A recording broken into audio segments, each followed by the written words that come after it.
राजीव गौड़ के पास एक बार फिर लौटेंगे। यहां पर मुख्यमंत्री अशोक गहलोत जो हैं जोधपुर सर्किट हाउस में मौजूद हैं और उसके बाद उनको नामांकन अपना दाखिल करना है सरदारपुरा विधानसभा सीट से। राजीव, आप कुछ बताने की हमें कोशिश कर रहे थे वहां से। देखिए, मुख्यमंत्री अशोक गहलोत अभी थोड़ी देर पहले अपने परिवार के सदस्यों के साथ में एयरपोर्ट पहुंच गए। एयरपोर्ट से सर्किट हाउस गए और थोड़ी देर में पावटा चौराहे जाएंगे जहां कांग्रेस के कार्यकर्ता भारी संख्या में वहां पर मौजूद हैं। उनको भुलावन वाली बात कहें, एक परंपरा रही है जब से मुख्यमंत्री चुनाव लड़ रहे हैं, 1977 से जब से वो चुनाव लड़ रहे हैं, वहां पर वो कांग्रेस के कार्यकर्ताओं से बात करते हैं और उसके बाद में एक जुलूस के रूप में कलेक्ट्रेट पहुंचते हैं। मैं बताना चाहूंगा ये कलेक्ट्रेट का परिसर है जहां पे सुरक्षा के कड़े इंतजाम आप देख सकते हैं कि मुख्यमंत्री अशोक गहलोत थोड़ी देर बाद में यहाँ पे नामांकन दाखिल करेंगे और उसको लेकर के जो कड़ी सुरक्षा व्यवस्था है वो आप देख सकते हैं कि यहाँ पर सिर्फ मीडिया कर्मी है और मीडिया कर्मी के अलावा पुलिस के जो इंतजाम है वो किए गए। आप दूर तक देख सकते हैं कि किस तरीके से जो व्यवस्थाएं वो की गई हैं और कहीं ना कहीं जो निर्वाचन आयोग की जो अनुशासन को लेकर के और हर तरह को लेकर के जो कोशिश की गई उसी का नतीजा है कि पिछली बार के जो चुनाव थे वहां पे ये देख सकते थे कि बहुत अधिक भीड़ भड़ाका होता था, लेकिन इस बार अनुशासन भी देख सकते हैं। और चूंकि अभी थोड़ी देर में ही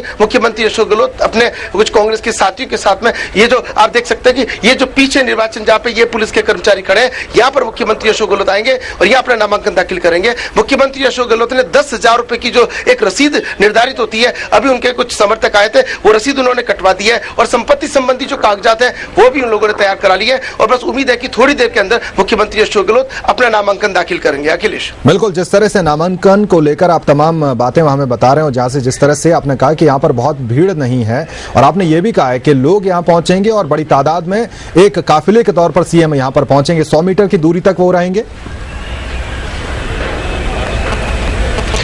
देखिए, निश्चित रूप से जो कलेक्ट्रेट का मुख्य दरवाजा है वहां तक तो सब लोगों की प्रवेश की सुविधा है, मगर अंदर पुलिस के प्रशासन के सारे इंतजाम है क्योंकि अंदर और भी कई तरह के विभाग है और शुरू से एक व्यवस्था रही है कि व्यवस्था बिगड़े नहीं। तो कलेक्टर गौरव गोयल जो निर्वाचन अधिकारी है उन्होंने इस बात की पुख्ता इंतजाम किए कि निर्वाचन आयोग की जो गाइडलाइन है उससे उसका पालन किया जा सके। तो यहाँ पर जो महिला पुलिस है, जो RSC के जवान है और जो कंपनियां बुलाई गई उन सबके जो जवान है, उसके अलावा अधिकारियों ने पूरी मुस्तैदी से इसको यहाँ तैयारियां कर रखी है और थोड़ी देर में मुख्यमंत्री अशोक गहलोत जो है यहाँ पर नामांकन दाखिल कर रहे हैं। उनके साथ में जो शहर के प्रत्याशी हैं, सुपारस भंडारी हैं, शूरसागर के प्रत्याशी ज़ैफू खान हैं, उसके अलावा जो प्रदेश कांग्रेस कमेटी के कार्यकारी अध्यक्ष जुगल काबरा भी उनके साथ आएंगे और उस लिहाज से यहाँ पर सुरक्षा इंतजाम भी कड़े किए गए हैं। अखिलेश, बहुत बहुत शुक्रिया राजीव इस जानकारी के लिए और आपके पास लौटेंगे जब मुख्यमंत्री वहां पहुंचेंगे, अपना पर्चा दाखिल करेंगे। तो बड़ी खबर की हम बात कर रहे हैं, जिस तरह से वसुंधरा राजे ने अपना पर्चा दाखिल कर दिया और मुख्यमंत्री गहलोत जोधपुर में है, सरदारपुरा विधानसभा सीट के लिए अपना पर्चा वो दाखिल करेंगे। तो महासमर का आगाज आज औपचारिक तौर पर हो गया। जिस तरह से मुख्यमंत्री अशोक गहलोत ने सरदारपुरा विधानसभा सीट के लिए अपना नामांकन दाखिल किया है, तस्वीरें हम आपको दिखाएंगे। मुख्यमंत्री यहां पर जोधपुर कलेक्ट्रेट में मौजूद हैं और यहां से निकलने वाले हैं और खबर यह है कि उन्होंने सरदारपुरा विधानसभा सीट से अपना नामांकन पर्चा दाखिल कर दिया है। सहयोगी राजीव गौड़ तस्वीरों में इस वक्त हमें नजर आने लगे हैं। राजीव, जिस तरह से नामांकन दाखिल किया और क्या जानकारी है आपके पास? देखिए, मुख्यमंत्री अशोक गहलोत ने अपना नामांकन दाखिल किया। आप देख सकते हैं कि ये कलेक्ट्रेट परिसर है जहां पे बहुत कम नेता जो हैं वो कम से कम अशोक गहलोत ने जो अनुशासन का परिचय दिया कि आचार संहिता की पालना होनी चाहिए।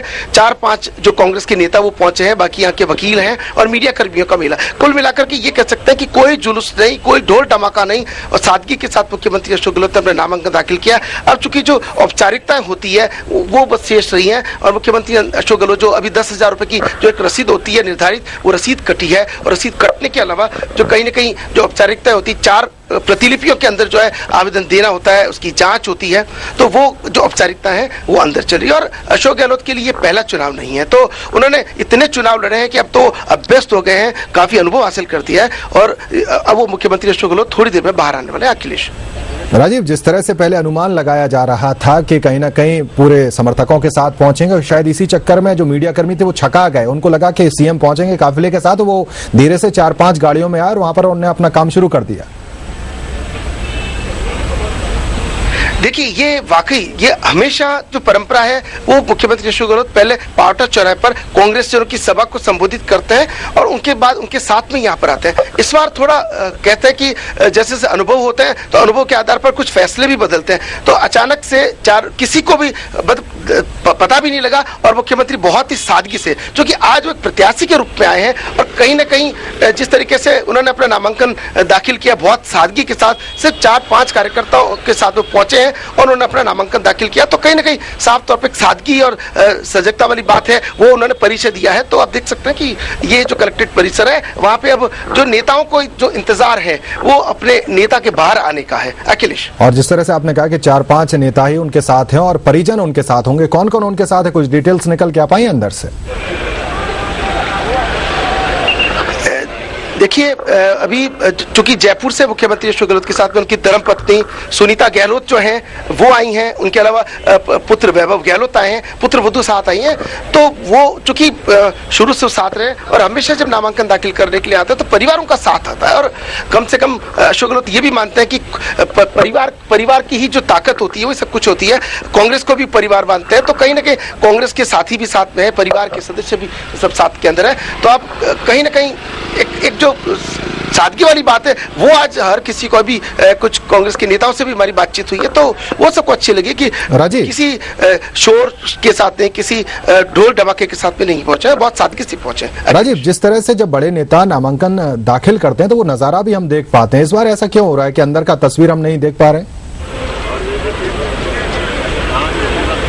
देखिए, यहाँ से जो दूरी है नामांकन पत्र दाखिल करने वाली जो जगह की दूरी है उसके बीच में बैरिकेड्स लगे हुए हैं और चूंकि मुख्यमंत्री अशोक गहलोत और जब मुख्यमंत्री के लिहाज से जो सुरक्षा व्यवस्थाएं होती है और उस लिहाज से जो व्यवस्थाएं हैं वो वहां तक, हालांकि अंदर थोड़ी दूरी है और आप देख सकते हैं कि बैरिकेड्स जिस तरीके से लगे हुए हैं, पुलिस के पुख्ता इंतजाम हैं और जो डीसीपी जो यहाँ पर है वो राहुल बारिक पहुंचे हैं, ग्रामीण एसपी हैं राहुल प्रकाश पहुंचे हैं और कहीं ना कहीं सुरक्षा की बड़ी कंपनियां भी मौजूद है। तो साफ तौर पे ये लगता है कि मुख्यमंत्री की सुरक्षा को भी ध्यान में रखा गया है। प्रत्याशी तो वो हैं लेकिन इस वक्त चूंकि वो मुख्यमंत्री हैं तो उस लिहाज से सुरक्षा इंतजाम होते हैं, तो कहीं ना कहीं बैरिकेड्स लगा करके व्यवस्था को मजबूत किया जाता है। अखिलेश, और जिस तरह से गहमा गहमी वहां पर नजर आ रही, क्या मुख्यमंत्री बस निकलने ही वाले हैं वहां से?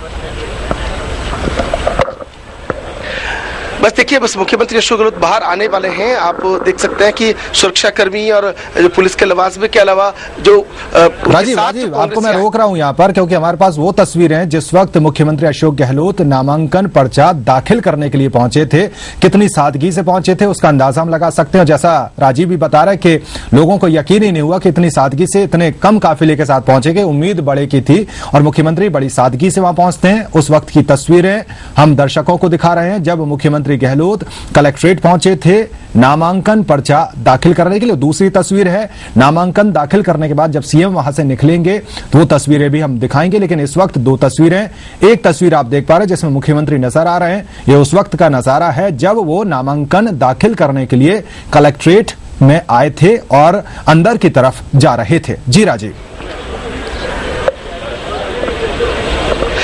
देखिए अखिलेश, चूंकि मैं बताना चाहूंगा अचानक से कलेक्ट्रेट परिसर के अंदर आकर के 5 गाड़ियां आकर के रुकती हैं, बाकी तो सुरक्षा की गाड़ी होती है। एक गाड़ी में मुख्यमंत्री का परिवार के सदस्य होते हैं, बस उतरे और बिल्कुल सादगी से, और 4 कांग्रेस के नेता। तो ये एक कहीं ना कहीं एक संदेश है और संदेश इस बात का कि आचार संहिता जो है वो राजस्थान के मुख्यमंत्री के लिए भी है जो प्रत्याशी के रूप में है और उनके अलावा जो दूसरों के लिए भी है वो आचार संहिता। तो अशोक गहलोत ने आचार संहिता का हम देखें कि 2-3 दिन में जो नामांकन यहाँ पर दाखिल हुए हैं, जो नामांकन दाखिल हुए उसमें बड़ा सा ढोल धमाके और जो बजे, तो कहीं ना कहीं चुनाव लड़ने की खुशी तो होती है मगर कहीं ना कहीं नियमों की पालन भी बहुत जरूरी है। तो जो मुख्यमंत्री जैसे पद पर रहने के बाद में भी नियमों की पालन का जो संदेश दिया वो कहीं ना कहीं और मैं आपको बताना चाहूंगा कि इस वक्त जो है वो सुपारस भंडारी जो है शहर विधानसभा क्षेत्र के जो है सुपारस भंडारी प्रत्याशी हैं वो भी यहाँ पहुंच गए हैं। और वो भी यहाँ नामांकन दाखिल करेंगे। तो मैं आपको बताना चाहूंगा कि सुपारस भंडारी जो जिनको शहर विधानसभा क्षेत्र से उनको प्रत्याशी बनाया गया है, और कहीं ना कहीं जिस तरीके से वो यहाँ मैं दिखाना चाहूंगा, अपने कैमरामैन को कहूंगा कि सुपारस भंडारी यहाँ पर पहुंचे हैं। सुपारस भंडारी से इस वक्त हमारे साथ है, उनसे बात करते हैं। ये शहर कांग्रेस के प्रत्याशी सुपारस जी, जिस तरीके से मुख्यमंत्री बिना किसी ढोल धमाके आए हैं, आप भी किसी प्रकार का ढोल धमाका नहीं है, कोई शोरगुल नहीं है, और अनुशासन से पीछे क्या वजह है? अनुशासन में ही सब कुछ है। राष्ट्र अनुशासन से चल सकता है, और अगर हम लोग ही जो मार्गदर्शन देने जा रहे हैं और अगर हम लोग उसका पालन नहीं करेंगे तो और कौन पालन करेगा? लेकिन आपको क्या लगता है कि मुख्यमंत्री तो इतने चुनाव लड़ चुके हैं, इतना बड़ा कद है, तो और आचार संहिता का पालन, वो जिस तरह इसका क्या संदेश जाएगा? इसका उनकी सादगी का संदेश पूरे देश में है, राजस्थान में नहीं है। और इस वक्त अगर वो सादगी रखते हैं तो और आचार संहिता का पालन करते हैं तो कानून के पालन करके एक नई पीढ़ी को अपना संदेश दे रहे हैं। लेकिन आप भी तो किसी ढोल धमाका कुछ नहीं, एकदम से चुपचाप से आ गए। नहीं, बिल्कुल नहीं, और करना भी नहीं चाहिए। हमें पूरे कानून की पालना करनी चाहिए।